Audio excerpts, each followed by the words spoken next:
তো আমার বাইকে এখন এক্সস্ট লাগানো নাই, আর এখন দেখবো একটা 0 to 100-এ কেমন টাইম লাগে।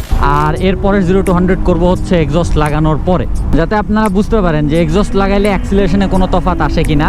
আমি আগেও বলেছি যে শুধুমাত্র এক্সস্ট লাগায় জীবনে কোনোদিন টপ স্পিড বাড়বে না। Hello guys, welcome to bike lover bachelor, welcome to another new video. আজকে এই ভিডিওটা করতেছি আমি আমার বাইকে এক্সস্ট লাগানোর আগে, বাট এই ভিডিওটা আপনারা দেখবেন আমার বাইকে এক্সস্ট লাগানোর পরে। তো বেসিক্যালি আজকে এই ভিডিওতে যেটা করব সেটা হচ্ছে আমি একটা 0 to 100 টেস্ট করব। আর এই 0 to 100 টেস্টে আমি আপনাদেরকে দেখাবো যে এক্সস্ট লাগানোর আগে এবং এক্সস্ট লাগানোর পরে 0 to 100-এ টাইমের ডিফারেন্স কতটুকু হয়। এই রোডটা নর্মালি ফাঁকা থাকে, বাট আজকে দেখি এই রোডেও গাড়ি ঘোড়া আছে। কোনো ব্যাপার না, অন্য রোডে যাই, এখানে ফাঁকা রোডের অভাব নেই। তো আমার বাইকে এখন এক্সস্ট লাগানো নাই, আর এখন দেখবো একটা 0 to 100-এ কেমন টাইম লাগে। এখান থেকেই হয়ে যাবে, পিছনে কিছু নাই।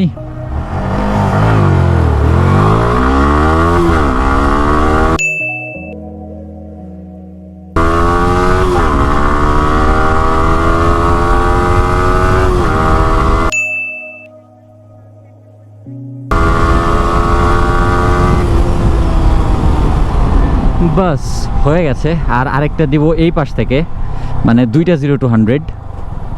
আমার বাইকটা আবার দেখায় নেই, এই যে এখনও স্টক এক্সস্ট লাগানো আছে আমার বিউটিফুল ইয়ামাহা R15 ভার্সন 3।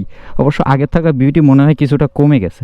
এইখানে কিছু স্টিকারিং করতে হবে, সামনে থেকে দেখলে মনে হয় না যে মোড করছি। আর বাইকটা প্রচুর ময়লা হয়ে আছে, তো ওয়াশ করতে হবে, ওয়াশ করে নিব একটু পরে। এখন খালি হয়ে গেছে।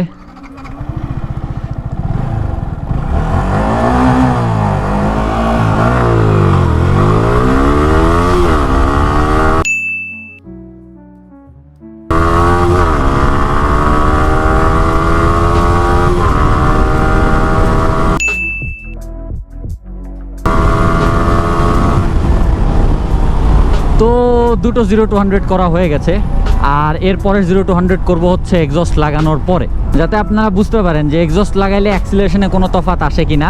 আমি আগেও বলেছি যে শুধুমাত্র এক্সস্ট লাগায় জীবনে কোনোদিন টপ স্পিড বাড়বে না। এই যে ইসিউওয়ালা বাইকগুলো, এগুলো ইসিউ চেঞ্জ না করলে সচরাচর টপ স্পিড বাড়ে না। এটা 158 যাওয়ার কথা, 158 159 এর আশেপাশেই যাবে, এর থেকে বেশি যাবে না। এটা মানে দুই একটা BS6 এর কথা শুনছি টপ স্পিড 159ও যায়, বাট ম্যাক্সিমামই 58-এ লক। তো গাইস, এখন এক্সস্ট লাগানো হয়ে গেছে। এক্সস্ট লাগানোর পরে একদিন আমি এমনি নর্মালি রাইড করেছি, তো পারফরমেন্স সম্পর্কে মোটামুটি একটা আইডিয়া হয়ে গেছে, বাট 0 to 100টা করি নাই। তো এখন আমার যেরকম মনে হচ্ছে পারফরমেন্স বাড়ে নাই, যেরকম ছিল ওই রকমই আছে। কমলে কমতে পারে, বাট বাড়ার চান্স খুবই কম। তো কমছে না বাড়ছে এটা একটা 0 to 100 করলে বোঝা যাবে। এক্সস্ট ইনস্টল করার ভিডিওটা যারা যারা দেখেন নাই তারা দেখে নিতে পারেন। আর আপনাদেরকে এখন একটু এক্সস্টের সাউন্ড শোনাই।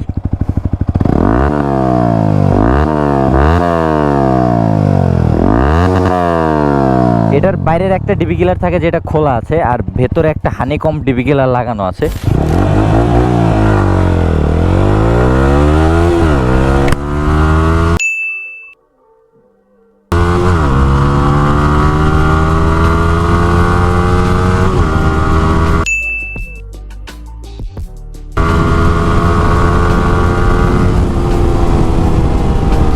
এখন দেখতে হবে ফাস্ট হলো না স্লো হলো। সামনে থেকে আরেকটা ট্রাই দিব। ওকে, এখন এখান থেকে ট্রাই করব।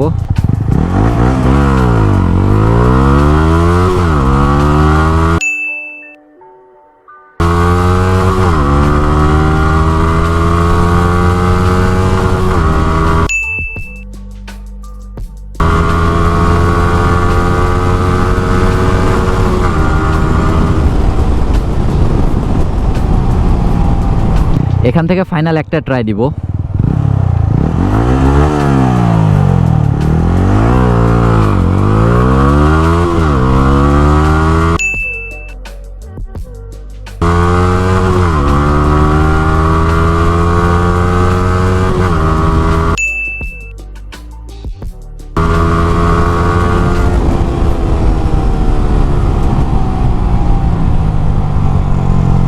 তো সো গাইজ আশা করি দেখেছেন যে এক্সস্ট লাগানোর পরে পারফরমেন্সে কেমন ডিফারেন্স হয়।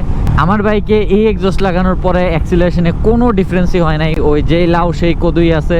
কারণ প্রথমত এটা হচ্ছে একটা রেপ্লিকা এক্সস্ট, এবং দ্বিতীয়ত এটা ফ্রি ফ্লো না, উল্টা আরও এটার জন্য আমার টপ স্পিড কিছুটা কমতে পারে মনে হচ্ছে, মানে এই কয়দিন রাইড করে যেরকমটা ফিল করতেছি। বাট খুব সুন আমি আমার বাইকের এই এক্সস্টটা চেঞ্জ করে একটা অরিজিনাল এক্সস্ট ইনস্টল করতেছি। তো তখন পারফরমেন্স কেমন হয় সেটা তখন দেখা যাবে। আপাতত পারফরমেন্স এই পর্যন্তই। এই তো পিছনে আইটিআর রাইডারের ক্যান যায় না, আগুন ধরে গেছে। তো আজকের ভিডিওটা এই পর্যন্তই। Thanks for watching, see you in the next one. Till then stay subscribed, do helmet rides, and keep watching bike lover bachelor. Thank you.